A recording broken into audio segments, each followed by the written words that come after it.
ஐஸ்வர்யா எல்லாரும் முன்னாடியும் சொல்றாங்க, நான் போய் மகாவை ரெடி பண்ணி கூட்டிட்டு வரேன். விஜய் அதை எடுத்துட்டு வாங்க. அக்கா, என்னக்கா, வாடி பேசாம. சித்ரா தேவி கிட்ட பாட்டி கேக்குறாங்க, என்னம்மா அவ என்ன பண்ணிக்கிட்டு இருக்கா? இங்க மாடலிங் காம்படிஷன் நடக்குது, இன்னைக்கு ரேம்ப் வாக்கு வேற இருக்கான், அதுல என் மருமக கூட்டிட்டு போய் மகாவை நடக்க வைக்க போறா.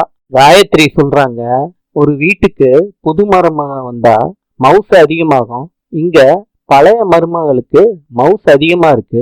ராஜலட்சுமி சொல்றாங்க, நானா எதுவுமே பண்ணல, என்ன பண்ண வச்சு வேடிக்கை பார்க்க வைக்கிறதே நீங்க தான். அனாமிகா சொல்றாங்க, அத்தை அமைதியா இருங்க, எதுக்காண்டி சண்டை போடுறீங்க? காயத்ரி சொல்றாங்க, அவங்கவுங்க மருமகளை விட்டு கொடுக்காம பேசும்போது நான் உன்னை விட்டு கொடுக்க முடியுமா அனாமிகா? மகாவை ஐஸ்வர்யா கூட்டிட்டு வராங்க, சுடிதார் போட்டிருக்காங்க மகா.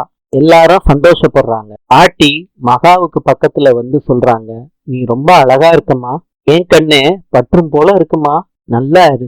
ஐஸ்வர்யா கேக்குறாங்க, மாமா மகாவை டேஸ்ட் இல்ல ரசனை இல்லைன்னு சொல்ற அவங்களுக்கு வாய அடைக்கிற மாதிரி மகா இருக்கால மாமா? பின்ன இருக்காதாம்மா, இன்னைக்கு மகா மாடர்ன் மகாவா மாறிட்டா. ராஜலட்சுமி சொல்றாங்க, சித்ரா நேத்து கொத்து சாவிய பத்தியும் வீட்டோட நிர்வாகத்தை பத்தியும் ஒரு விஷயம் சொன்னாங்க. நேத்தே வீட்டுக்கு நிர்வாகத்தையும் கொத்து சாவியையும் இப்ப இருக்க தலைமுறைக்கு கொடுக்குறேன்னு அன்னைக்கே சொல்லியிருந்தேன், அத இப்பவே பண்ணிடலான் இருக்கேன். ஏன்னா எல்லாரும் வீட்டுல இருக்கும்போது எடுக்க வேண்டிய முடிவு இது. எல்லாரும் ஒரு நிமிஷம் இருங்க, வர்றேன். இந்தா மகா, கொத்து சாவிய புடி. பாட்டி சொல்றாங்க, ராஜலட்சுமி இப்பதான் நல்ல முடிவா எடுத்திருக்கா, சாவிய வாங்கிக்கோ மகா. எல்லாருக்கும் சந்தோஷமா இருக்கு. காயத்ரி கேக்குறாங்க, ஆபீஸுக்கு போறவ கையில எதுக்கு கொத்து சாவி? ஒரு அவசரம்னா எப்படி பணம் வாங்க முடியும்? ராஜலட்சுமி சொல்றாங்க, கொடுத்த உடனே எந்த அவசர குணமாவும் பேசக்கூடாது. இந்த வீட்டோட மூத்த மருமக மகா, அவ கையில தான் சாவிய கொடுக்கணும், அவகிட்ட தான் கொடுத்துருக்கேன். மகாவால ஆபீஸ் வேலையும் பார்க்க முடியும், வீட்டு வேலையும் பார்க்க முடியும், எனக்கு நம்பிக்கை இருக்கு. அவ இந்த வேலையெல்லாம் மேனேஜ் பண்ணக்கூடியவதான். ஆபீஸுக்கு டைம் ஆகுது, போயிட்டு வா மகா. ரகுவரன் சொல்றாரு, மகா இன்னைக்கு உனக்கு டபுள் சந்தோஷம், மாடர்ன் ட்ரெஸ் போட்ட மகா கொத்து சாவியோட ஆபீஸுக்கு கிளம்புறா, சூப்பர்மா. காயு சும்மா. ஈஸ்வர்யா சொல்றாங்க, போயிட்டு வா மகா, இன்னும் ஜெயிக்க வேண்டியது நிறைய இருக்கு, போய் ஆபீஸ்ல அசத்திட்டு வா மகா. எல்லாருக்கிட்டையும் கிளம்புறேன்னு சொல்லிட்டு மகா ஆபீஸுக்கு கிளம்புறாங்க. சூர்யா ஆபீஸ்ல பேசிக்கிட்டு இருக்காங்க. அப்ப ஆபீஸ் ஸ்டாஃப் ஒரு ஃபைலை நீட்டுறாங்க, அதுல சூர்யா கையெழுத்து போடுறாரு. இந்த ஒரு கரெக்ஷனை மாத்திரம் பண்ணிட்டு மெயில் அனுப்பிடுங்க.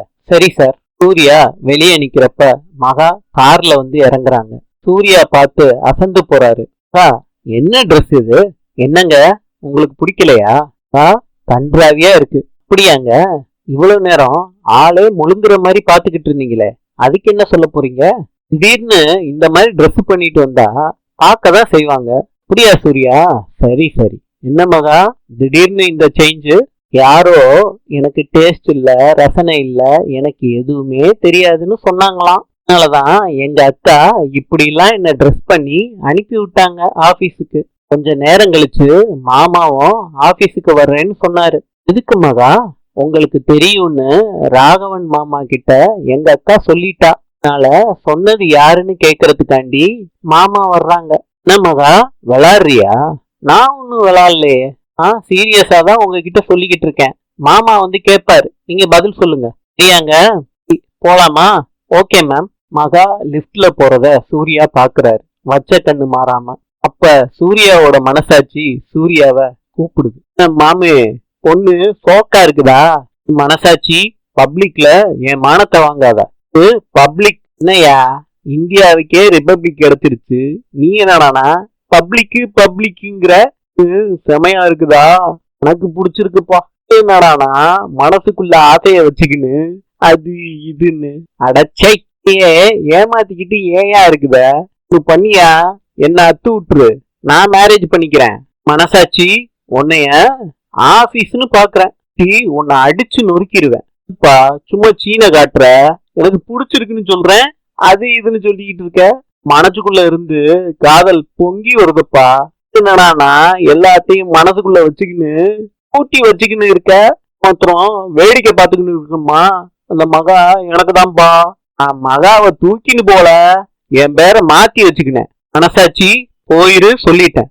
என்னப்பா நீயும் பார்க்க மாட்டேற, என்னையும் பார்க்க விட மாட்டேற. நான் போய் மகவாண்ட என் காதல சொல்ல போறேன். நில்லுடா டேய் டேய். ஃபைல தூக்கி போட்டாரு. அது ஸ்டாஃப் கால்ல விழுகுது. சாரி கேக்குறாரு. பரவாயில்லன்னு சொல்லிட்டு போறாங்க. சித்ரா தேவி கிட்ட அனாமிகா சொல்றாங்க, இது என்னால தாங்கிக்கவே முடியல. நான் எவ்வளவு பெரிய கனவெல்லாம் கண்டேன் தெரியுமா? சித்ரா தேவி சொல்றாங்க, சாரி அனாமிகா, இதுல என்னோட தப்பு இருக்கு. உன் கைக்கு சாவி வரப்போகுதுன்னு தான் நான் இவ்வளவுல ஏத்தி விட்டேன். இப்படி சொல்லியிருக்க கூடாதோன்னு இப்ப எனக்கு அப்படி தோணுது. அந்த சாவி யாரு கைக்கு போனாலும் எனக்கு பிரச்சனை இல்லை. அந்த மகா கைக்கு சாவி போனதுதான் எனக்கு பெரிய பிரச்சனையா இருக்காத்த. அனாமிகா, ராஜலட்சுமி நமக்கு எரிச்சல் வரணும்னு காரணத்துக்காண்டிதான் மகா கையில சாவிய கொடுத்துருக்கா. இப்படி கொடுத்தாலோ அதே மாதிரி திரும்பி வாங்க வைக்கணும். அது முடியுமா? ஏன் முடியாது? கண்டிப்பா முடியும். ப்ளீஸ் அத்த, அதை மாத்திரம் எப்படியாவது பண்ணிருங்க. அது போதும் எனக்கு. உடனே அது நடக்காது.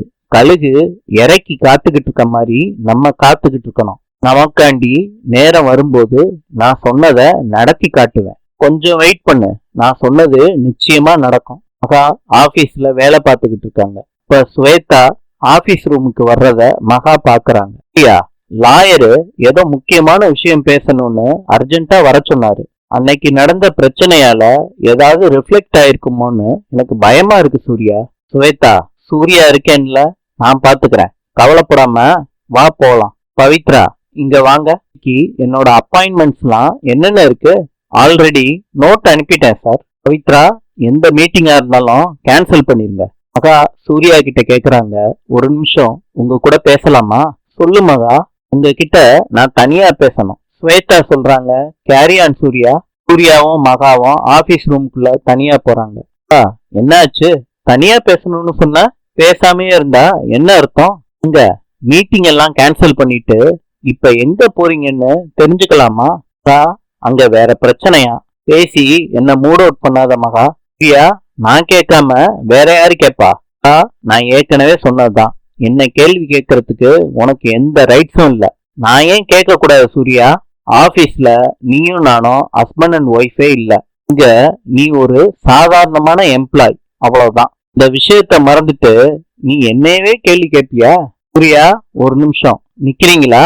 இங்க தொட்டு தாலி கட்டின ஒய்ஃபுக்கு நீங்க எங்க போறீங்கன்னு கேட்கறதுக்கு ரைட்ஸ் இருக்குல்ல. இந்த உரிமை எனக்கு இருக்குன்னு நான் நம்புறேன். இதனால உங்க மனைவியா உங்ககிட்ட கேக்குறேன், எங்க போறீங்கன்னு சொல்லிட்டு போங்க. மகா, ஒய்ஃப்னு சொல்லிக்கிட்டு இருக்க, நம்ம தான் கணவன் மனைவியா வாழவே இல்லையே. இதனால என்னைய நீ கேள்வி கேட்கிற உரிமையே உனக்கு இல்ல. நிஜமாதான் சொல்றீங்களா? ஆமா மகா, இன்னைக்குமே நான் உன்னைய மனைவியா நினைச்சதே இல்ல. இனிமேட்டும் அப்படிதான். உன்னை ஏத்துக்கிட்டு நான் வாழவே மாட்டேன். என்னை ஏத்துக்க மாட்டேன்னு சொல்றதுக்கு என்ன காரணம் இருக்கு? ஒரு காரணமா இருக்கு, நிறைய காரணம் இருக்கு. சொல்லுங்க சூர்யா, ஒரே ஒரு காரணம் சொல்லிட்டு இங்க இருந்து போயிருங்க. இதோ பாரு மகா, நான் அர்ஜென்ட்டா போகணும்னு சொல்லிக்கிட்டு இருக்கேன். என் வாயை புடுங்கி என்னென்னமோ பேச வச்சுக்கிட்டு இருக்க. சூர்யா, தேவையில்லைன்னு சொல்லிட்டீங்கல்ல, அதுக்காண்டி காரணத்தை சொல்லிட்டு ஒரேடியா கிளம்புங்க. மகா, நான் இப்ப அர்ஜென்ட்டா போறேன், எந்த காரணமும் சொல்ல முடியாது. வீட்டுக்கு வந்தப்புறம் லிஸ்ட் போட்டு சொல்றேன். போதுமா? நான் கிளம்புறேன். என்னங்க? பேச பேச சூர்யா கதவை மூடிட்டு போய்கிட்டே இருக்காரு. நைட் ஆயிருச்சு. பெட்ரூம்ல சூர்யா படுத்துக்கிட்டு இருக்காரு. மகா அவங்க மனசுக்குள்ளேயே பேசிக்கிறாங்க, என்கிட்ட எந்த தைரியத்துல சூர்யா அந்த மாதிரி பேசலாம்? எப்பயும் இந்த மாதிரி சூர்யா என்கிட்ட பேசினதே இல்லையே. ஏதோ ஒரு காரணம் கண்டிப்பா இருக்கு. ஸ்வேதா கிட்ட திரும்ப திரும்ப பேச ஆரம்பிச்சிட்டாரு. எனக்கு இப்ப எதுவும் தெரிய வேண்டிய தேவையில்லை. அந்த ஒரே ஒரு விஷயம் மாத்திரம் தெரியணும்.